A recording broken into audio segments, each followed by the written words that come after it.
Alô, alô, alô, aqui para falar das novidades da semana no à la carte. E vou começar com um filme que tem uma das interpretações mais espetaculares da história do cinema, sem a menor sombra de dúvida. Piaf, um hino ao amor, onde Marion Cotillard, uma atriz que até essa época ainda não era muito conhecida, arrasou na sua interpretação de Piaf. Interpretação, aliás, é uma palavra que aqui é fraca, né? Ela incorporou a Piaf, é uma interpretação magistral. Pra vocês terem uma ideia, ela ganhou 28 prêmios pela interpretação, incluindo o Oscar de melhor atriz. Pra vocês terem uma ideia de quão incrível foi esse feito, a Marion Cotillard foi a primeira atriz francesa a ganhar o Oscar de melhor atriz falando francês. Nunca tinha acontecido isso antes. E, aliás, ela se juntou a um grupo muito restrito de apenas 6 atores que antes dela haviam ganho o Oscar de melhor ator ou de melhor atriz falando outra língua. Entre eles, Sophia Loren e Roberto Benigni. Portanto, uma categoria e uma premiação incrível e muito merecida. Se você já assistiu o filme, sabe do que eu estou falando. Se você não assistiu o filme, vai se impressionar. Esse filme estreou no Festival de Berlim. Eu estava no festival e numa noite, uma emissora de televisão dividiu a imagem e colocou o show com a Piaf e a Marion Cotillard do filme do lado. E você jura que é o mesmo filme 2 vezes. É impressionante o trabalho que ela fez. Ela emagreceu, ela se preparou. E outra coisa,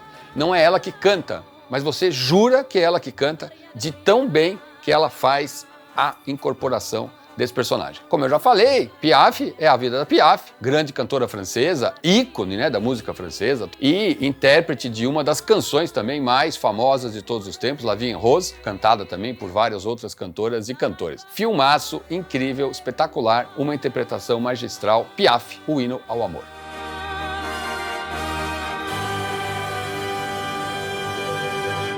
Mudando completamente de clima, Veracruz, um classicão americano dirigido por Robert Aldrich, com Gary Cooper e Burt Lancaster no elenco. A história se passa no México em 1866. É um momento muito particular da história do México, porque havia um imperador europeu, que era o imperador do México, o famoso imperador Maximiliano, e está acontecendo uma revolução popular que quer derrubar esse imperador. Tinha acabado a Guerra da Secessão dos Estados Unidos e vários soldados confederados, né, que tinham perdido, passam para o México meio como mercenários. E aí esse grupo decide então prestar serviços para o imperador e a tarefa é levar uma aristocrata, uma nobre, para fora do México porque ela está correndo perigo. É um filme bem forte, também um certo humor, uma certa picardia, 2 grandes atores, Gary Cooper e Burt Lancaster, além de ter vários outros atores conhecidos fazendo menores papéis. Um deles é o César Romero, que é o aristocrata, que é o principal conselheiro do imperador. O Charles Bronson participa desse filme. Inclusive, o Charles Bronson, ainda nessa época, não usava o nome Charles Bronson, usava o seu nome original. É o último filme em que ele aparece nos créditos com seu nome original, Charles Bushinsky. Ele fez bem de mudar, né? Bronson é mais fácil de falar. O filme também tem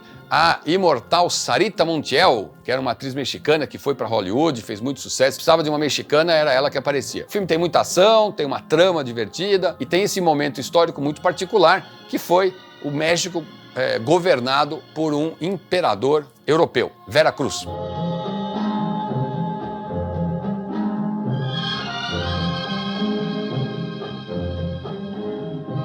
Hit Pan é um cineasta cambojano que se exilou na França e que se dedicou a fazer documentários e filmes também de ficção que retratam a tragédia que foi o governo do Khmer Vermelho, o governo liderado por Pol Pot, que entre 1975 e 1979 matou 1,8 milhões de cambojanos. Isso é mais assustador quando a gente se dá conta de que esse número equivalia a 1/4 da população do país. Ou seja, embora em números absolutos seja menor do que outros ditadores sanguinários do século XX, foi o maior massacre da própria população na história da humanidade. Ou seja, um líder que executou a sua própria população. Não estou falando de guerreiros como Gengis Khan que matavam outras populações. Estou falando de um governo que liquidou a sua própria população. E isso foi feito de formas variadas, assassinatos sumários, execuções, mas muitas dessas pessoas foram mortas ao serem enviadas para campos de trabalhos forçados. E lá elas tinham condições péssimas de vida e iam morrendo, trabalhando literalmente como escravos para o governo central. Esse governo era tão radical,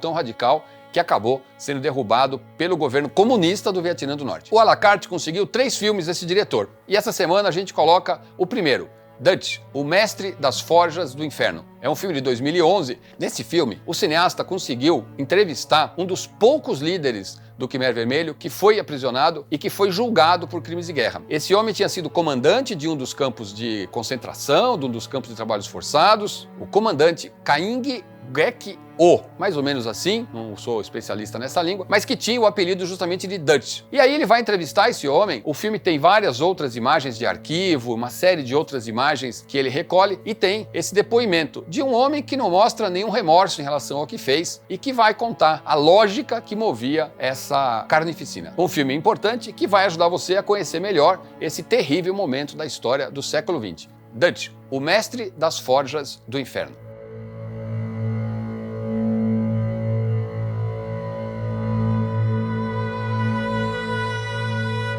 Sabotagem é outro documentário e sobre outra tragédia do século XX, talvez a maior, da Segunda Guerra Mundial, que foi o Holocausto. Esse filme, dirigido pela cineasta Noa Aharoni, conta a história de 4 mulheres que foram condenadas a enforcamento e foram enforcadas no campo de concentração de Auschwitz-Birkenau por tentativa de sublevação. O filme usa imagens de arquivo e tem como personagem principal a irmã de uma das mulheres executadas, a irmã mais nova, que tinha uma razoável diferença de idade e que havia feito também um diário no qual tudo isso era anotado. O que esse filme tem de inovador é mostrar que mesmo naquela situação tão assustadora, algumas mulheres criaram uma rede subterrânea, digamos assim, para tentar combater aquela situação. É um filme muito impactante. O relato dessa senhora, já com bastante idade, é muito emocionante. De uma certa maneira, mostra como nas piores condições se pode tentar resistir e também da tragédia que foi tudo aquilo. Sabotagem, um belíssimo documentário da Noa Aharoni.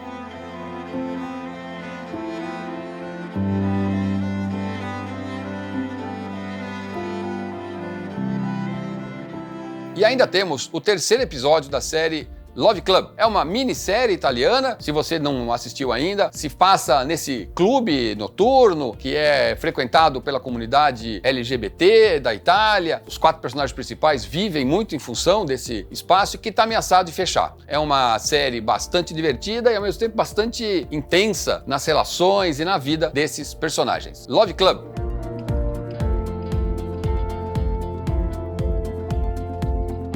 É isso aí. 5 programas para você, um filmaço, um grande filme americano, 2 documentários potentes e ainda mais um episódio da série Love Club. Tudo isso para vocês a partir de hoje aqui no nosso à la carte.